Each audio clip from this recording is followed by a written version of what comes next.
দোয়া ইবাদতের মগজ মূল। আমরা অনেক ভাই আছি যে নামাজের পরে নবী করিম সাল্লাল্লাহু আলাইহি সাল্লাম দোয়া দুরূদ পড়তেন, জিকির আজকার পড়তেন, সম্মিলিতভাবে সাহাবীদেরকে নিয়ে দোয়া করতেন বলে কোনো হাদিস থেকে প্রমাণ পাওয়া যায় না। তিনি নামাজের পরে দোয়া দুরূদ পড়তেন। সেই মাসআলা জানার পর যে কোনো নামাজের পরে যে দোয়া কবুল হয় এটা ভুলে গেছে, জীবনের তরে আল্লাহর কাছে হাত তোলাই ভুলে গেছে। জি তো জোর করে বলন লইছিলেন, এখন থেমে গেছেন, ঠিক না বে ঠিক?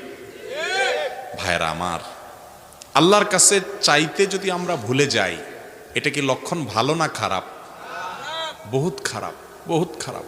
নবী করিম সাল্লাল্লাহু আলাইহি সাল্লাম বলেছেন, তোমার জুতার ফিতাটা ছিঁড়ে গেছে, এটা তো কোনো ব্যাপার না আমাদের কাছে, ছোট্ট একটা ব্যাপার, তাই না?